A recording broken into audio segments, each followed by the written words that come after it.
Fools, Mad, ESC United, your favorite Eurovision channel, and we're going to talk about the country, the newest country in the Eurovision family, Australia. Yes, this is the ESC United 2020 expert, remember, quotation, panel, where we, the team on ESC and off ESC United, review all of the songs and give a score, and then we'll share with you our ranking. Keep in mind, these are our thoughts and opinions. Don't hate us. We appreciate, respect all broadcasters and singers, and this is not to throw shade. Well, maybe a little, but for the most part, it's really just for fun. I brought my team here. It's Melanie, Connor, and Roy, and we gonna talk about this right here, right now. And it is Montaigne that won in Australia. They had their national final for the second time in a row, and she was singing "Don't Break Me." So, I'm sure you know about the song already, so let's not waste any more time. Let's talk about the song. Our thoughts first. And Melanie, go ahead. Yes, thank you very much. Now, Don't Break Me, it's a strong contemporary pop song with well-written lyrics. It's ready to hit the radio station, hit the charts everywhere. And the song structure is also very interesting, I think. She starts with saying those sentences very fast, like in the first part. So as listener, I already have the feeling that there's something with her. There's some problem with her. And then the chorus hits in, and it's so catchy, you know. Don't break me, nah. You immediately want to sing with her. And then she goes over that I love you part. I'm not going to sing anymore. No, keep going. But it almost breaks my heart when she sings this part, that I love you part, because you really feel her emotions about this relationship that she sings about. The biggest problem I have with the song is the staging that she shows at the national final, because I had a high in my rankings, like the winner of the show, and then I saw a performance at the national final, and I was like, meh, no, like the staging was a little bit a mess. He was doing a lot of stuff, and it just didn't connect with me, and her vocal performance wasn't well also. So I was really looking forward to seeing her in Rotterdam, but sadly I'm not going to see her, but luckily she gets a chance next year. That's true. Yeah, so hopefully Montaigne, you come back with a great song, a great staging. But for now, Don't Break Me is a great song. But yes, I'm just missing something in the staging. Yeah, something staging. All right. Roy, what do you think? You agree? You have other thoughts? Yeah, this is really interesting to me. Australia had a bit of a different year than last year, and it were a lot of ballads. So initially, this song didn't really stick out to me. And I was kind of surprised when she was done performing that the crowd reacted so massively to it, and I just didn't see the appeal from the get-go. And so I never really got into the song initially, and then seeing it live, I just really missed a lot as well. I think her dressing up as a clown didn't fully make sense for me at first, and I didn't think her vocal performance was very much like good. I thought it was a bit like pitchy and a bit nearly voice cracky, I would nearly say. So yeah, this isn't my favorite song of the year, and lyrically it's really good. I must give her that, and it is quite avant-garde, I guess, but it just never fully clicked with me, unfortunately. Yeah, all right, that's how it goes, and I'm almost exactly on the same side as you, Roy, with that song. And I'm not on the Montaigne train, unfortunately, at all. And I cannot lie about it, because I did reaction videos. And if you saw my Australian reaction video of the national final, Don't Break Me wasn't even in my top 5 of that national final. So when it won and I saw the big reaction of the crowd, I'm like, what am I missing here? It's also very surprising to me that it was so popular, because I guess to me, I just understand that pointed out the performance, there's nothing else to add visually, melodically. To me, it just didn't grab or interest me at all. The chorus, to me, even though you can make the case it's catchy, but it's for some reason, how it goes with certain songs, it's just more grating more than anything to my ears. So it's really that kind of song. It's on my, I prefer to skip this list, and this is usually not a good sign. Even though it's skippable. I don't think it's hateable, if that makes any sense. While I'm not impressed, it's not like I'm going to give it like 1 point. It's just the kind of song, we all have it. That song that's quite popular with the community, with the masses, and you just don't click with it as much. And I think that is what Australia is to me. It's just not the right song for me, and that is why I can't go crazy with Jasekas. I was a big Australia fan last year, but that's a different story. This year, I'm just not. So, sorry. How about you, Connor? Well, I will disagree with, I think, most of you. I absolutely love this song, and I loved it since it first came out.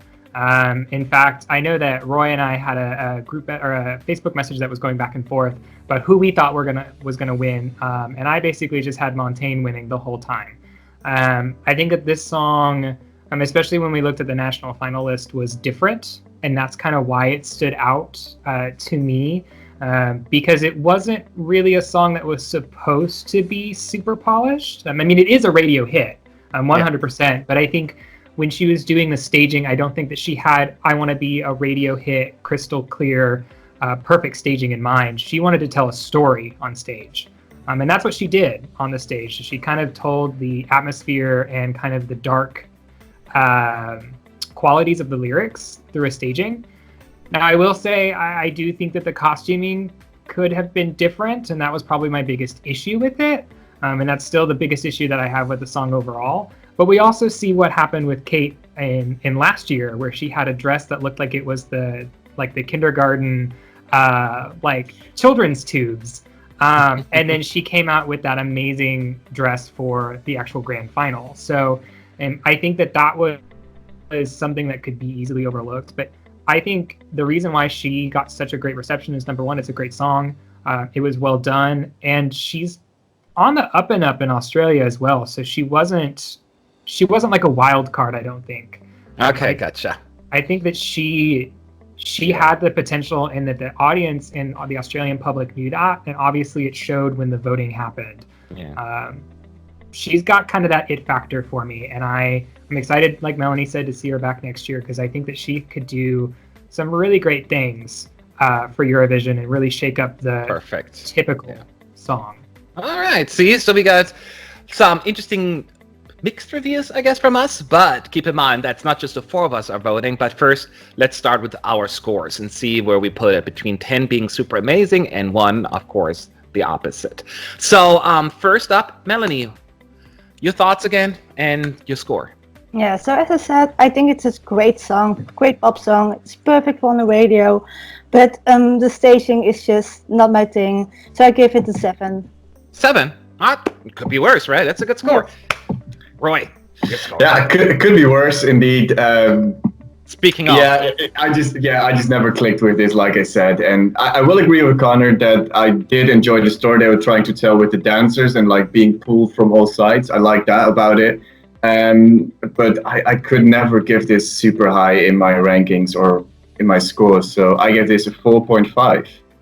Okay, so as far as my score is concerned, look, I'm looking at it, at least 5 to me is a song where I'm like, yeah, I can listen to it, it's fine. Anything that have on my skippable list, I just cannot give at least an average score. And Australia is on my skip list this year, so I had to give it actually only 4 points. So I'm a little lower. It's really it's just one of those few songs I just can't get into. And the things that you guys pointed out, it really comes up to interpretation, because to me, it wasn't just... to me, it felt like she was just spazzing out. I didn't get the story behind it. I understand what it is, but it just felt more uncomfortable or than storytelling to me. So it went right past me. But that's how it goes sometimes. How about you, Connor? I think you have a slightly better score. Yeah, I think I'm going to be the most positive out of the group here. So to preface my score, I based this off of how often I listen to this song. This is number 1 or number 2 or number 3, I can't remember, on my most played list on Spotify. I've probably listened to it about 300 times on YouTube since it was selected. So you keep track of that? No, I'm just ballparking here. But I gave it a perfect 10. And the biggest reason for me it's the fact that this is the one song of Eurovision 2020 that like I remember the full from the beginning to the end, everything about this song. And if that song stays with me so much, it means a lot to me. And it's, like I said, it's in my playlist of songs that I listen to regularly outside of Eurovision. That's how much I love this song. All right, well, that is fair. That's why we're here. And I love how the different the opinions here are, or at least on this particular panel. But it's not just the four of us who voted. As pointed out, there are a bunch of other ESC United folks. So I am going to share with you the overall score of Australia. And Montaigne's song "Don't Break Me" received the average of 5.69. So, first thoughts? Expected. Expected? How about you, Connor? Yes. Connor is not sure if he's speechless, or Connor, you expected more? I just feel defeated. Literally my score and take it in half. I guess I can understand how this might not necessarily be everyone's cup of tea for a song. But I think that this could have potentially just had the Kate Miller-Heidke effect, where you take a song that's, you know, pretty okay and that people are okay with and maybe skip on occasion, put it on a Eurovision stage, and it becomes one of the most well-remembered songs of the entire season. So... Which is funny because I am the one that gave it, out of this group here, the lowest score, right? And even I am surprised that it is actually that low. I expected at least a 6+.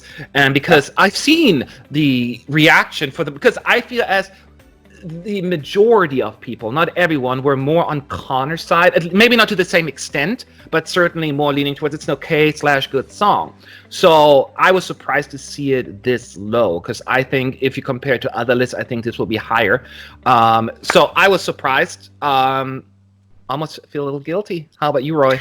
Yeah, the lowest. Yeah, I'm also not, like, I didn't give it very high, but I'm quite surprised that this didn't get any higher, because I don't know, I also felt like I would be in the minority that didn't really get this song or didn't click with this song. But I guess maybe it is because it is so avant-garde and you're really either going to really, really like it, like Connor, for example, or you're just not going to click with it ever. And yeah, I guess then you kind of enter in the middle. Is it the middle though?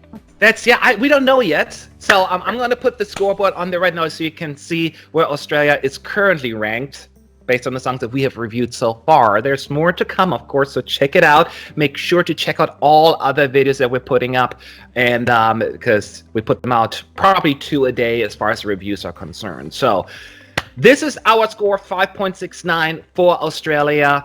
We'll be back soon with the next review, so stay tuned. Thank you for watching, and we're out. Have a good day. Bye.